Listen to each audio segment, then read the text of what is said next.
Ivana n'avait que 7 ans, le soleil était brûlant et elle était à genoux, frottant à main nue le sol sale de la propriété.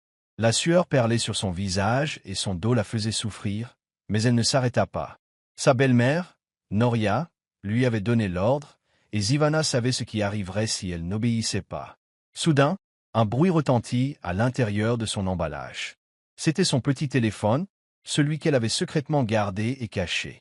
Son cœur s'emballa. Qui pouvait bien appeler? Elle regarda rapidement autour d'elle, puis tendit lentement la main vers l'appareil. Les doigts tremblants, elle répondit et murmura « Allô ?» Une voix commença « Allô, est-ce que c'est ?» Mais avant que la plante ait pu terminer, une claque violente la frappa si fort qu'elle lui fit tourner la tête. Son téléphone lui échappa des mains. Noria se tenait là, les yeux remplis de colère. Sans un mot, elle attrapa le téléphone, le jeta par terre et l'écrasa d'un coup de talon.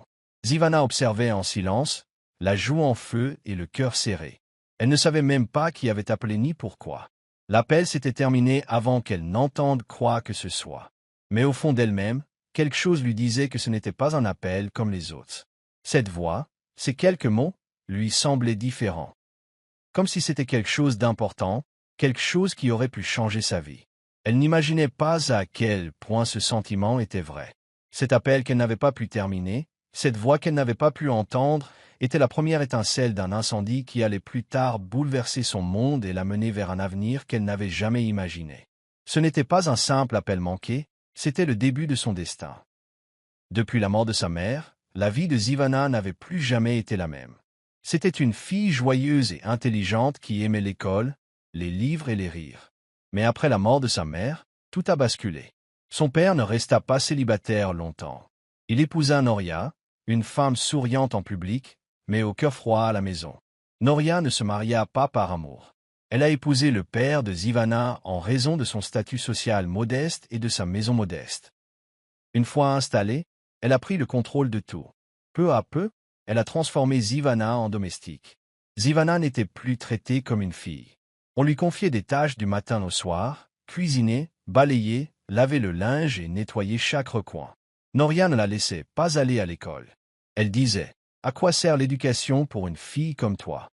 Elle n'avait pas le droit d'avoir des amis. Personne n'avait le droit de lui rendre visite. Même rire posait problème. Si Noria l'entendait rire ou fredonner une chanson, elle criait ou la giflait. Sa chambre était petite et sombre, avec juste un oreiller et une couverture déchirée. Chaque nuit, Ivana pleurait en silence dans son oreiller, essuyant ses larmes avant que quiconque ne les voie au matin. La seule chose qu'elle possédait vraiment était un vieux livre de mathématiques déchiré, un cadeau de sa mère biologique. Et les derniers mots de sa mère, murmurés à son oreille avant de mourir. Un jour, Talamier laisse Vogura. Ivana gardait ces mots comme un trésor, les répétant dans son cœur chaque fois qu'elle se sentait brisée. Mais ce que Ivana ignorait, c'est que sa mère n'avait pas laissé derrière elle un simple souvenir ou un livre de mathématiques. Quelque part dans cette maison, derrière la poussière et les ombres, se cachait quelque chose de plus puissant. Un secret qui lui était réservé. Quelque chose que sa mère avait caché, attendant le bon moment. Un cadeau qui aiderait un jour Ivana à s'échapper de sa cage et à révéler au monde qui elle était vraiment. Par un après-midi de canicule, Ivana fut envoyée nettoyer le vieux grenier poussiéreux. C'était un endroit où personne n'entrait vraiment, plein de toiles d'araignée, de meubles cassés et de vieilles boîtes. En balayant un coin, elle remarqua quelque chose d'inhabituel qui dépassait de sous un vieux coffre en bois. Elle se pencha et en sortit une petite enveloppe défraîchie. Son cœur fit un bond en voyant son nom écrit dessus d'une écriture familière. C'était celle de sa mère, les mains tremblantes. Elle ouvrit l'enveloppe avec précaution. À l'intérieur, il y avait un dessin simple, le croquis d'une fille qui vise les étoiles, et un court message. Continuez à créer. Votre don parlera plus fort que toutes les chaînes. Les larmes montèrent aux yeux de Ivana. Sa mère ne l'avait pas simplement abandonnée seule au monde. Elle lui avait laissé un signe, un message d'espoir. Ce jour-là, quelque chose avait changé en Ivana. Un petit feu s'alluma dans son cœur. Elle se souvint de son amour pour le dessin, enfant, avant que sa vie ne se résume à récurer les sols et à retenir ses larmes.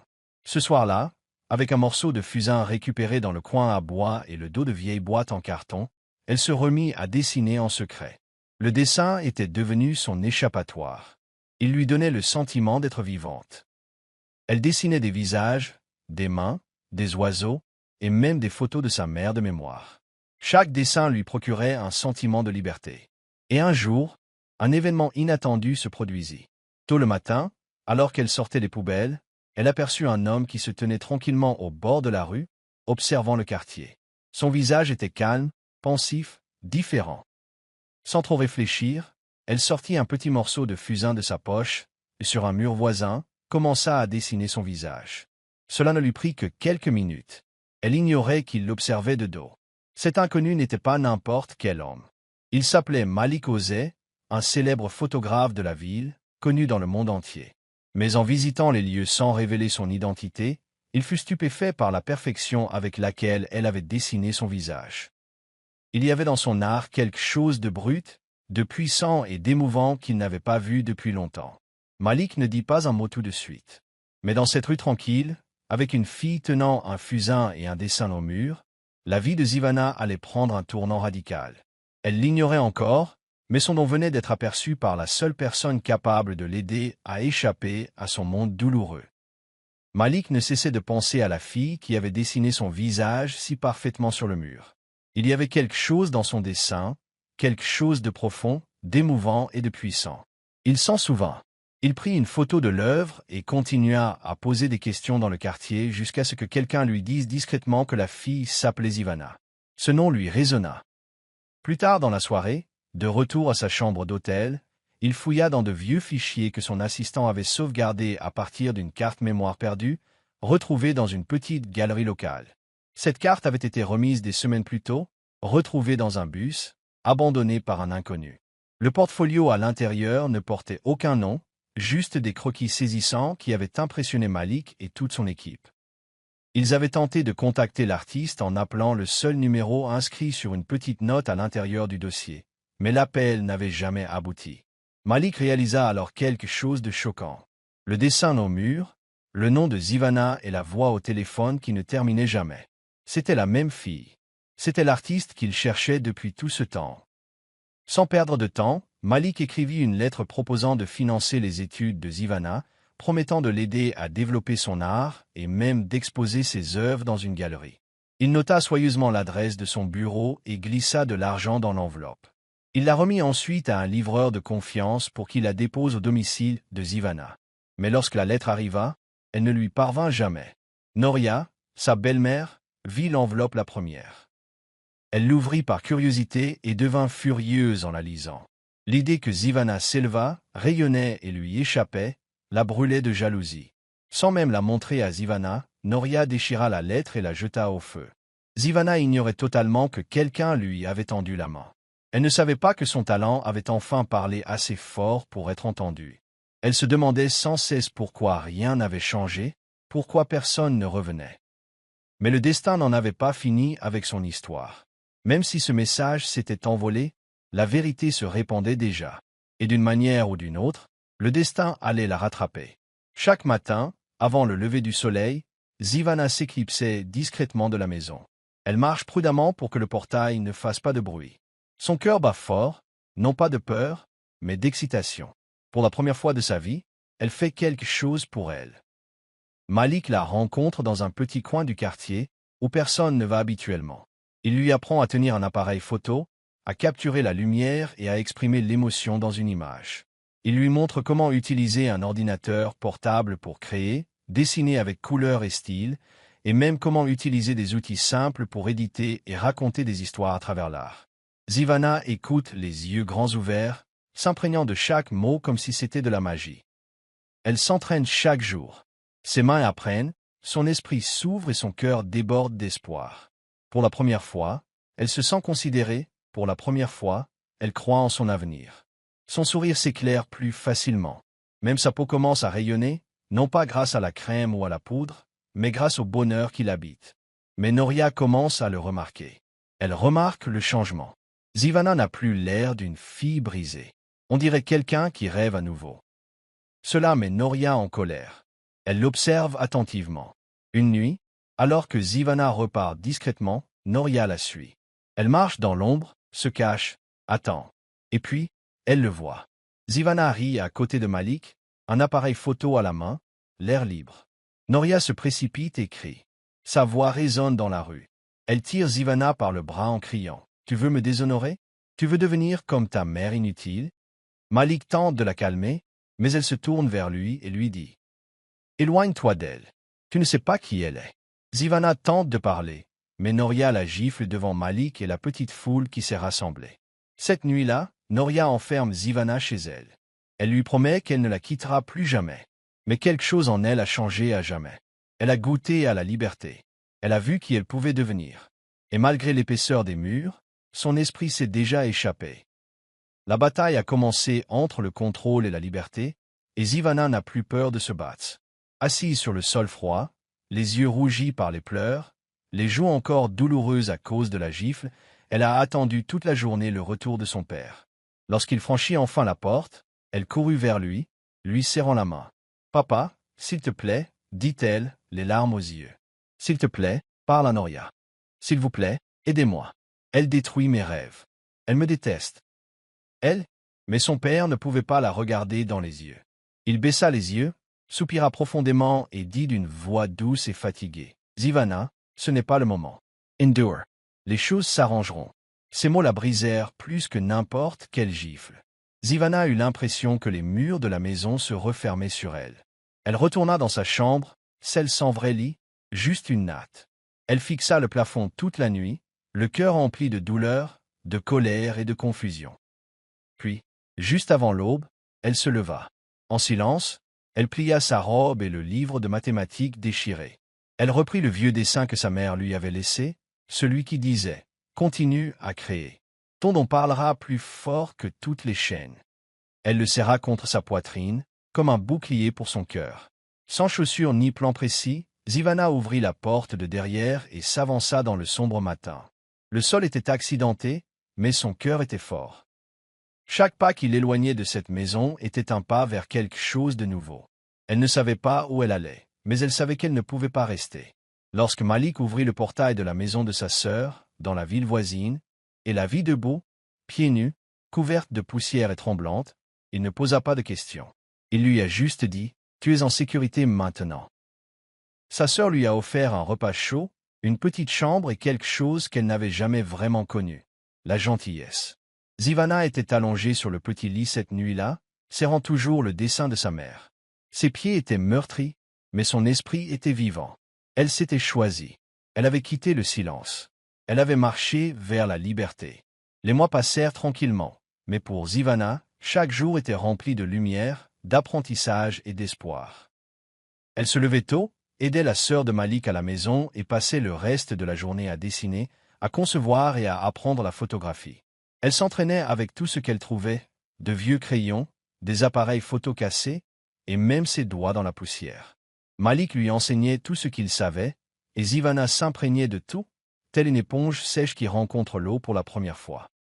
Elle se tenait loin des réseaux sociaux, loin du bruit, et se concentrait uniquement sur son don. Puis un jour, Malik lui a montré un dépliant annonçant un concours national d'art. C'était énorme, des milliers de personnes allaient participer. Le gagnant obtiendrait une bourse complète et la possibilité de voyager à l'étranger pour suivre un programme artistique. Zivana sentit la peur monter en elle. « Je ne suis pas prête », murmura-t-elle, mais elle se souvint alors des paroles de sa mère. « Ton don parlera plus fort que toutes les chaînes. » Alors, les mains tremblantes et le cœur courageux, Zivana a dessiné son histoire. Le dessin représentait une fille aux joues gonflées, les yeux pleins de douleur, mais derrière elle se dressait un soleil levant, brillant, audacieux et doré. Elle n'a pas écrit son nom, elle a simplement intitulé « Je m'élève toujours ». Des semaines plus tard, alors qu'elle faisait la vaisselle, Malik accourut dans la cuisine en criant « Tu as gagné. Zivana, tu as gagné ». Sous le choc, elle laissa tomber son assiette. La nouvelle était partout, le portrait était devenu viral, les gens le partageaient, en parlaient, le pleuraient. Il ne savait pas qui était l'artiste, mais il ressentait sa douleur, sa puissance et sa force. Finalement, le jour arriva où Zivana dut se manifester. Lors de la cérémonie de remise des prix, elle monta sur scène, le cœur battant, les mains glacées. Mais lorsqu'elle retira son sweat à capuche et que le public la vit, la fille du dessin, ils ne virent pas la honte, mais le courage, une survivante, une artiste. Les applaudissements furent nourris, mais ce que Zivana entendit le plus clairement, c'était la voix de sa mère dans son cœur. Un jour, ta lumière les aveuglera. Ce jour était arrivé. Le village, autrefois silencieux, ne pouvait plus se taire. Après que le portrait poignant de Zivana soit devenu viral et que son nom ait été révélé, les journalistes ont commencé à se rendre dans sa ville natale. Ils voulaient en savoir plus sur la jeune fille derrière l'œuvre, la douleur et le soleil levant de la photo. Tout le monde parlait de son histoire. Lorsque Noria entendit les journalistes poser des questions, elle changea rapidement d'attitude. Elle resta devant les caméras, affichant de faux sourires, faisant semblant de pleurer. Elle leur a dit qu'elle avait toujours soutenu Zivana, qu'elle l'avait élevée comme sa propre enfant et qu'elle était fière de sa réussite. Mais les mensonges ne durent pas éternellement. Une voisine, une vieille dame qui avait tout observé au fil des ans, s'est manifestée. J'ai vu cette fille frotter le sol pendant que les autres allaient à l'école, a-t-elle dit. Cette femme la traitait comme une esclave. Bientôt, d'autres voisins ont commencé à s'exprimer. Certains avaient secrètement filmé Noria en train de crier, d'insulter et même de gifler Zivana. Les vidéos ont commencé à se propager. La colère était palpable. La vérité éclatait enfin. Le ministère des Affaires féminines a appris la nouvelle et a envoyé une équipe enquêter. Ils ont interrogé les villageois, rassemblé des preuves et pris des mesures. Le père de Zivana a été convoqué et sévèrement réprimandé pour avoir toléré des abus sous son toit. Noria a été démise de ses fonctions au sein du conseil communautaire et a perdu tout respect. Elle ne pouvait plus se cacher. Partout où elle allait, les gens murmuraient. Sa honte était désormais publique. Zivana ne souriait pas de sa chute, mais intérieurement, elle ressentait la paix. La justice était venue, même si elle était tardive. Sa voix, autrefois étouffée par la peur et la douleur, avait désormais pris plus de force que la cruauté de Noria, et le monde l'avait écoutée. Le soleil se couchait lentement, teintant le ciel d'orange et de rose tendre, comme les couleurs que Zivana avait utilisées dans ses premiers croquis. Elle était assise tranquillement sur la pointe des pieds dans le sable, son téléphone serré contre elle. C'était l'anniversaire de la mort de sa mère, un jour qui lui pesait toujours sur la poitrine. Mais cette fois, il y avait quelque chose de différent dans cette douce mélodie. Son téléphone se mit à sonner. Pendant un instant, elle fixa l'écran, se souvenant de ce premier appel auquel elle n'avait pas pu répondre, celui qui avait été écrasé par la gifle et la haine de Noria. Mais cette fois, elle n'avait pas peur. Sa main ne tremblait pas, son cœur ne battait pas la chamade. Elle sourit doucement et répondit. Une voix chaleureuse s'éleva de l'autre côté. C'était celle d'un membre d'un grand institut d'art international. Ils avaient vu son travail, entendu son histoire et suivi son parcours. Ils lui offraient une bourse complète pour étudier l'art au Ghana, ainsi qu'une exposition personnelle pour présenter ses portraits au monde entier. Ton talent est puissant, disait la voix. Le monde en a besoin. Les yeux de Zivana se remplirent de larmes, non pas de douleur, mais de joie profonde. Elle n'arrivait pas à croire qu'après avoir été traitée comme une domestique, battue et réduite au silence, elle était désormais reconnue au-delà des frontières de son pays. Elle avait réussi. Son don avait brisé toutes les chaînes. Elle se leva lentement, contempla l'océan infini et serra le téléphone contre sa poitrine. Puis elle leva le visage vers le ciel, où les étoiles commençaient à poindre, et murmura « Maman, on a réussi ». Le vent porta doucement ses paroles, comme si sa mère les avait entendues et lui souriait d'en haut. Zivana se tenait fièrement au milieu de la galerie de Lagos, vêtue d'une robe simple mais élégante, ses cheveux naturels brillant sous les lumières. Tout autour d'elle, les murs étaient couverts de tableaux puissants, chacun racontant une histoire de douleur, de force et de victoire. Des jeunes filles issues de refuges, d'orphelinats et de foyers brisés se tenaient à côté de leurs œuvres, le visage rayonnant de fierté. Zivana leur avait appris non seulement à peindre, mais aussi à s'exprimer par la couleur, la forme et la lumière. Elle était devenue plus qu'une artiste. Elle était désormais un mentor, une voix, un espoir. Beaucoup de filles l'appelaient « Grande Sœur Z ». Elle leur apportait ce qui lui manquait. Autrefois, des confiance et un sentiment d'appartenance. Alors que la nuit se faisait plus bruyante, sous les applaudissements et les flashs des appareils photos, Malik s'approcha d'elle avec un sourire fier, le même Malik qui avait cru en elle lorsqu'elle cachait encore ses croquis dans l'obscurité. Il se pencha et lui demanda « Regrettes-tu d'avoir répondu à cet appel ?» Zivana regarda autour d'elle, les filles souriaient, le public applaudissait, ses œuvres brillaient, puis se tourna vers lui. Son sourire était doux mais puissant. Cette gifle, dit-elle, m'a fait mal, certes, mais elle m'a aussi réveillé. Elle m'a rappelé que j'avais une raison de me battre. Et cet appel, il m'a donné un nouveau nom. Cela m'a donné une voix. Les flashs des appareils photo ont de nouveau brillé. Son nom figurait désormais en couverture de magazines, sur les hashtags tendances et sur les invitations du monde entier. Mais plus que cela, c'était inscrit dans le cœur des jeunes filles qui croyaient désormais qu'elles valaient plus que leur souffrance. Zivana, autrefois réduite au silence, était devenue la voix d'une génération. Et tandis qu'elle se tenait là, rayonnante comme le soleil matinal, la jeune fille autrefois brisée était devenue incassable. Disparition progressive. Si cette histoire vous a touché, ne vous contentez pas de la faire défiler. Partagez-la. Faites savoir au monde qu'aucune voix n'est trop faible et qu'aucun rêve n'est trop lointain. Identifiez quelqu'un qui a besoin d'entendre cela. Suivez-nous pour découvrir d'autres histoires puissantes qui transforment la douleur en passion. Votre partage pourrait changer une vie aujourd'hui.